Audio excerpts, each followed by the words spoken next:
Si, ce serait des femmes d'ouvriers alors. Ça, ici, oui, c'était la réunion qu'on faisait. Ah oui. C'est pas venu Bah non, j'ai pas souvenir. En 77.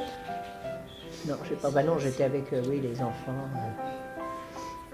Si, j'en connais plusieurs là. Ah oui, oui. Non.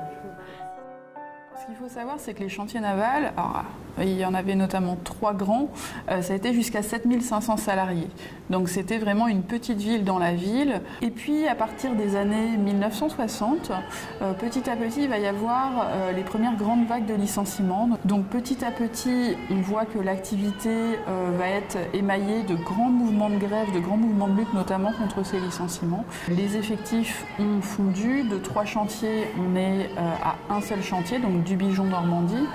Et le mouvement de la fermeture va s'étaler de 1983 à 1987. Coup de colère de l'intersyndicale, le travail cesse immédiatement, l'usine est fermée, la grille principale est cadenassée. Quand on parle du conflit de la fermeture, on parle surtout des ouvriers eux-mêmes. Et effectivement, ils ont mené le mouvement, mais il y a un angle mort de l'histoire et qui est vrai dans un certain nombre de conflits sociaux, c'est qu'on oublie la place des familles. Effectivement, quand quelqu'un perd son travail, c'est terrible, mais ça a un impact sur toute la vie familiale. On voit par exemple que la décision de militer, c'est souvent une décision qu'on négocie aussi en famille. De même, quand on milite, souvent c'est toute la famille qui milite. Donc ces femmes aussi, elles étaient amenées à se rencontrer lors de ces sorties d'entreprise, lors de repas. Il y avait aussi des liens de camaraderie très très forts. Donc forcément, ces femmes, elles étaient amenées à se connaître entre elles et par extension, effectivement, à discuter entre elles et pourquoi pas à mener des actions ensemble. Moi, je suis Marie-Claude Bijard. Je suis mariée à Jean-Baptiste Bijard. Bernadette Vallière, mariée avec Michel Vallière. Moi, c'est Marie-Annick Couvrant. Donc, je suis mariée avec Claude Couvrant. Nous, on a appris à se connaître par les mouvements, en fait. Oui, c'est donc, ça. C'est là oui. que je vous ai connue. Quand il y a eu toutes ces grèves et qu'on se retrouvait en tant que femme. Oui, bah oui. Du coup, c'est comme ça qu'on s'est connus. Yannick, là. Ah bah oui, c'est Yannick, là.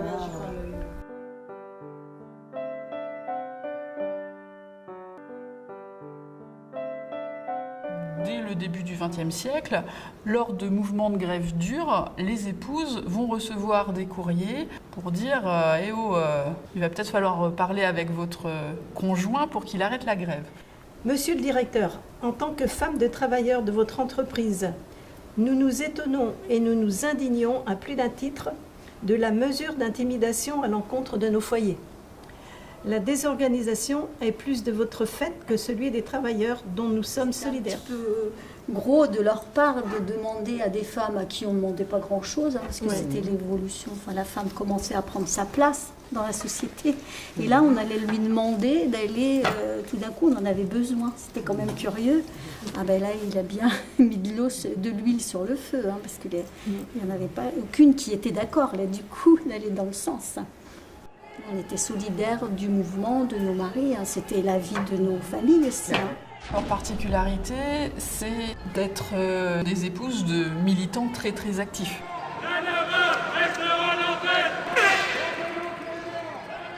Je pense que le fait d'avoir nos maris un peu militants, nous aussi quelque part. Le chantier naval, en fait, ça ne se résumait pas non plus qu'à l'action du travail. Il y avait notamment le comité d'entreprise, donc le comité d'entreprise organisait des voyages pour les familles, organisait un certain nombre de choses dont bénéficiait toute la famille. Il y avait les distributions, il y avait la cantine, il y avait la caisse de solidarité. Les voisins. La famille aussi. Et puis on faisait des démarches auprès des municipalités aussi pour avoir, je sais pas, la cantine gratuite peut-être, ou enfin, des trucs comme ça, quoi.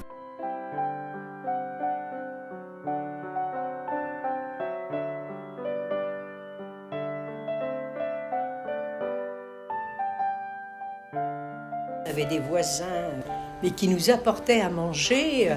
Mais on a dit, mais non, on y arrive. Mais ils étaient vraiment, ils voyaient que c'était quand même dur. Les femmes, notamment lors des grèves de 77, ont organisé des réunions entre elles pour discuter des difficultés que le mouvement engageait pour leur famille, mais aussi pour soutenir ce mouvement. C'est partager en fait ce que chacune savait dans différents domaines.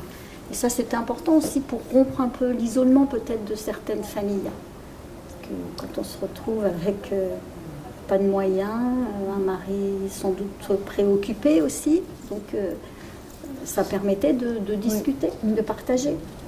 Dans les années 80, c'est la même chose, et notamment quand on étudie les documents d'archives des grèves de 1983 à 1987, il n'est pas rare de les trouver avec les enfants sur les photos. Je sais que moi j'ai été avec mes enfants une fois et on a eu très très peur parce que les CRS ils chargeaient, ils n'avaient pas peur de... et on est rentré, il y a quelqu'un qui nous a fait rentrer dans un couloir et ça m'a marqué.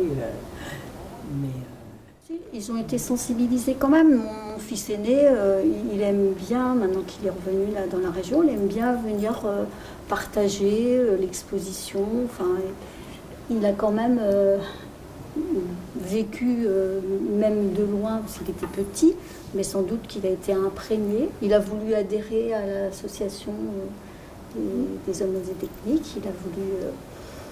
continuer sans doute, parce que ça fait partie de son histoire. Il y a eu des moments joyeux aussi. Le chantier, c'était le lancement des bateaux. C'était la fête d'aller visiter le bateau, et puis de voir le bateau lancer, tout ce monde autour. Enfin, c'était la fête ça sur donnait Mans. des frissons. Moi, j'aime bien que ça me donnait des frissons d'entendre la corde de brume. C'est toute la préparation.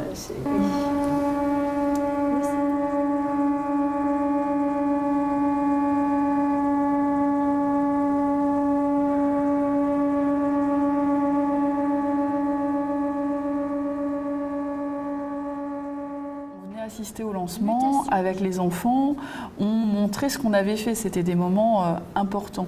Et donc la fermeture de ces chantiers, ça a été un moment aussi de crise identitaire pour la ville, mais aussi peut-être un petit peu aussi pour les ouvriers et les familles, parce que tout d'un coup on était toujours de la navale, mais la navale n'existait plus. La section syndicale CFDT était une grande famille. Oui, puis quitter quelque chose qui se passait bien aussi. Tu dois partir avec un peu... tu as des regrets, donc pour s'ouvrir à autre chose, il a fallu un temps après. Ça fait 31 ans que je suis dans la navale. Pour moi, c'est les 3/4 de ma vie. Vraiment, là, je suis navré, quoi. Et puis, j'attends son départ parce que pour moi, ça sera vraiment une tristesse. Et j'y crois pas. Jusqu'à présent, j'y crois pas. Tant qu'il ne sera pas parti, j'y crois pas. Donc Claude a été pratiquement tout le temps délégué au CHSCT, comité d'hygiène sécurité. Il s'est bagarré comme un chiffonnier pour les protections contre l'amiante et tout ça. Et puis il est mort de l'amiante à 58 ans. Donc, malheureusement. Mais c'est vrai que c'est terrible parce que c'est toujours battu pour avancer, et puis c'est lui qui en meurt, comme malheureusement d'autres copains.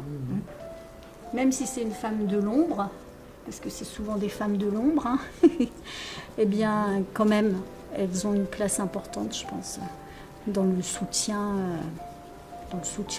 dans tous ces moments-là. Je pense qu'elles ont une grande place. Beaucoup de patience, beaucoup d'écoute sans parler, mais... Moi, je sais que même si on n'avait pas beaucoup de sous, je ne l'ai jamais empêché de faire la grève pour aller soutenir les ouvriers à droite et à gauche. Parce que, forcément que c'était des heures pas payées. Donc les payes, elles étaient déjà pas bien grosses. Alors, si on ampute une demi-journée par-ci, une demi-journée par-là, il y a eu des années où, franchement, ils étaient tout le temps en train de manifester. Je pense qu'on est des grandes femmes. On peut se le dire.